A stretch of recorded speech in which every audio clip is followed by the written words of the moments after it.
Have you ever wondered what kind of childhood home helped shape a figure as extraordinary and beloved as Princess Diana?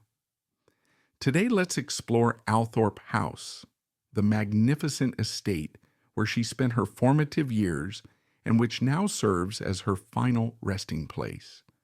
Join me on a journey through centuries of family history, elegant architecture, and a serene landscape that perfectly balances grandeur with a palpable sense of heritage and remembrance. Althorp House sits in the gentle countryside of Northamptonshire, England, about 70 miles north of London. Surrounded by rolling farmland and ancient woodlands, the estate has been in the Spencer family for more than 5 centuries. As you approach, a long tree-lined drive leads up to an impressive structure of brick and stone set against the open sky. You can almost feel the weight of history as you near the mansion's grand facade. Tall windows, classic columns, and carefully detailed cornices hint at the estate's storied past.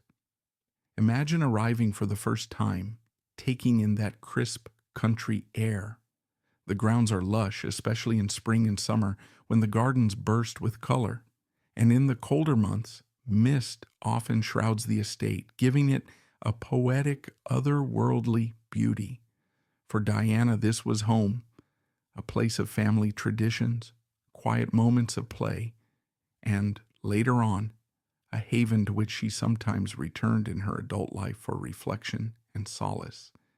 Stepping into the house, you're immediately drawn into the grand entrance hall, which in Althorp's case is famously known as the Wooten Hall.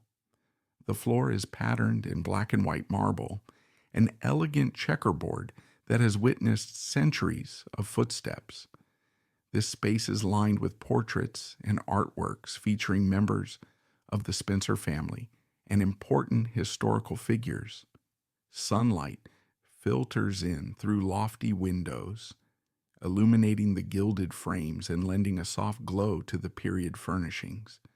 You can almost picture a young Diana scurrying through, maybe after a day spent exploring the gardens or playing hide-and-seek among the corridors. Moving further inside, the house unveils a series of grand rooms, each with its own character and aesthetic flair. You might enter the picture gallery, where the walls are adorned with portraits by noted artists. Some of these paintings date back hundreds of years, depicting family ancestors in their finery.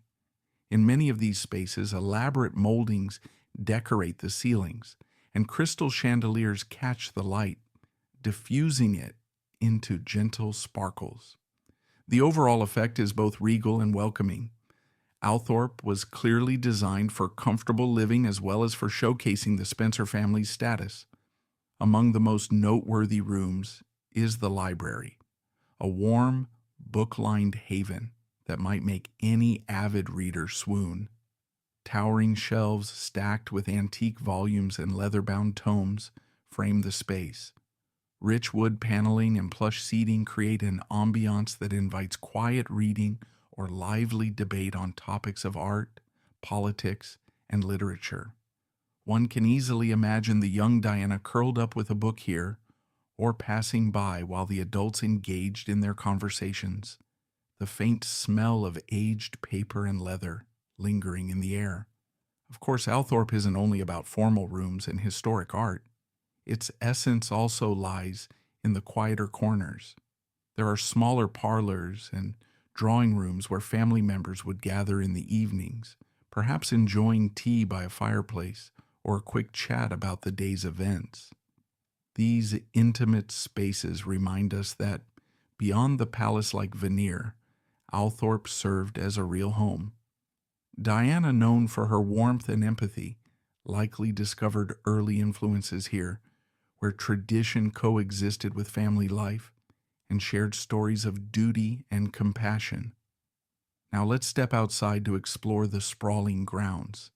The estate extends over 13,000 acres of parkland, farmland, and gardens. Strolling through, you'll encounter ancient oak trees and meticulously maintained lawns. There's a sense of harmony between the manicured areas and the wilder stretches, an intentional balance that reveals the estate's evolution over centuries. Geese and swans might be gliding across a pond. Bird song might accompany you on your walk. For the young Diana, these gardens and fields provided a sense of freedom far removed from the formalities indoors. One of the highlights is the round oval lake. It's a serene body of water that has become intimately tied to the memory of Princess Diana, as it is here that she is laid to rest, on a small island at the center of the lake. A graceful footbridge leads toward that island, but it's closed to the public, preserving the site's sanctity.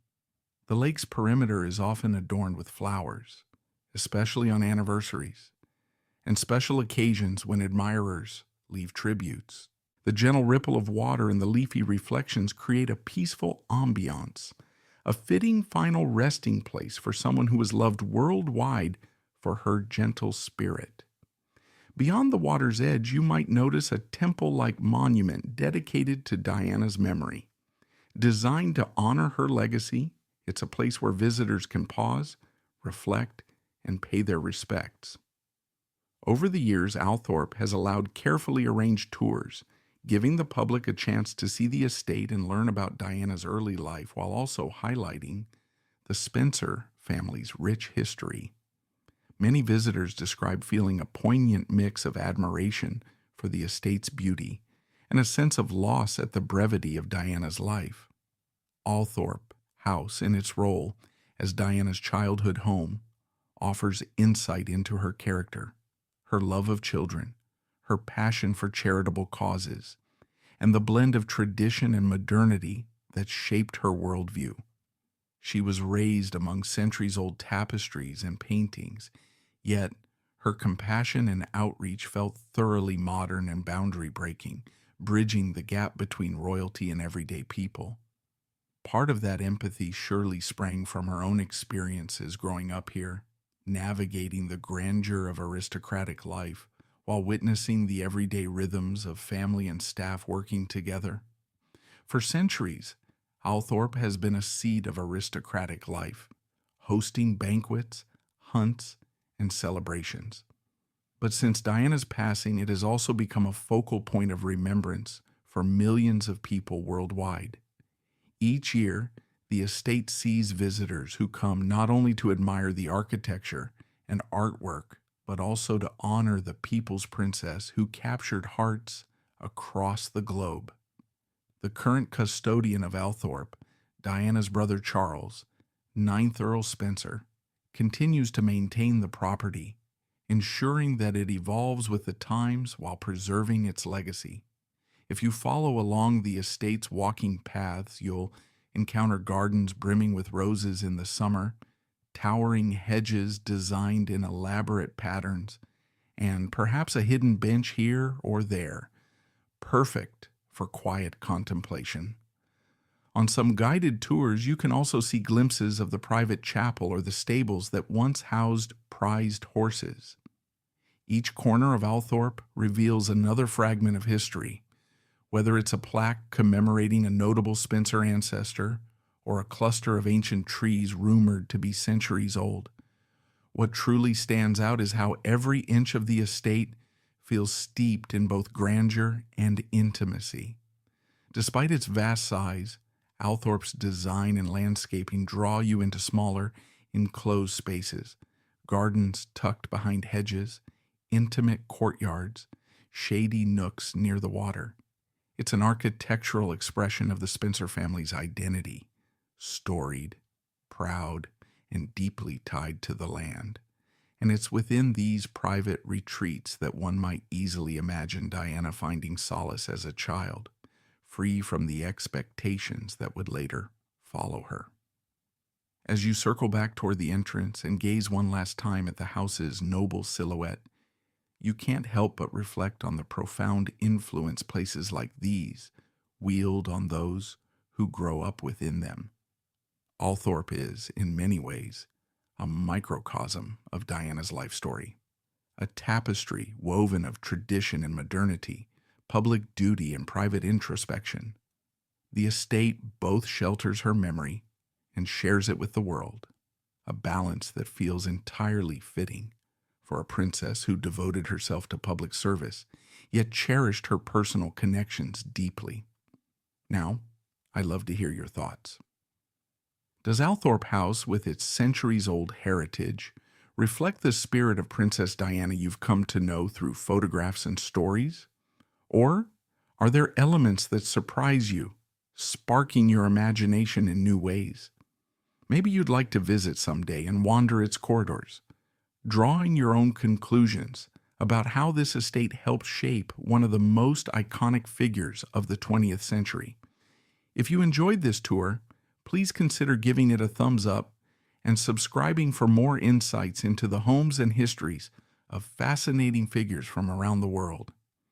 Thank you for joining me on this journey, and I look forward to exploring more grand estates and the remarkable stories woven into their walls with you soon. Until next time, take care, and may you carry a bit of Althorp's quiet grace in your own travels.